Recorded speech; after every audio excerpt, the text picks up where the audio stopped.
Hello மக்களே, இன்றைக்கி நாம் எங்கே வந்திருக்கோம் பார்த்தீங்கன்னா, சென்னை ஓஎம்ஆரில் சிடிஎஸ் ஆப்போசிட்டில் இருக்கிற ஒரு புகழ்போன ஒரு கடைக்கு தாங்க வந்திருக்கோம். அந்த கடை நீங்களே பாருங்களா.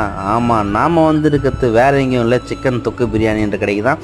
இந்த கடை ஆப்போசிட்டில் அப்படியே ஒன்று சின்னதாக தான் வச்சுருந்தாங்க. இப்போ அப்படியே இந்தாண்ட ஆப்போசிட்டில் இடம் வாங்கி அழகாக ஒரு அழகாக ஒரு டென்ட்லாம் போட்டு விற்கிறாங்க. ஸோ இவங்கக்கிட்ட இந்த சைடு மாறினதுனால ரேட்டு அதிகமாகிட்டாங்க. சிக்கன் சுக்கா, சிக்கன் 65 எல்லாமே இருக்குது.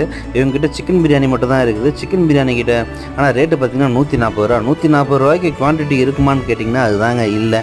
ஆனால் பேருக்கு ஏற்ற மாரி சிக்கன் தொக்கு பிரியாணின்ற மாரி தொக்கு வச்சுன்னு சாப்பிட்றதுக்குள்ள அவ்வளோ டேஸ்ட்டாக இருக்குங்க. நீங்கள் மறக்காமல் ட்ரை பண்ணி பாருங்கள். ஆனால் அன்லிமிட்டெட், இதை விட கம்மியான ரேட்டுக்கு ரொம்ப பேர் அதிகமாக தராங்க ஓஎம்ஆரில். ஸோ அங்கேயும் நீங்கள் ட்ரை பண்ணி பாருங்கள். நம்ம ஆள்கிட்ட தலைவா எப்படி இருக்குன்னு கேட்டேன். இருங்க சாப்பிட்டு சொல்கிறேன்ட்டு சாப்பிட்டு சொன்னார். நல்லா தான் இருக்குது அப்படின்னாரு. சரி, நாங்கள் சாப்பிட்டு பார்த்தேன். எனக்கும் தொக்கோட சாப்பிட்டுக்குள்ள ரொம்பவே நல்லா இருந்துச்சுங்க. ட்ரை பண்ணி பாருங்கள் நீங்களும். Bye bye.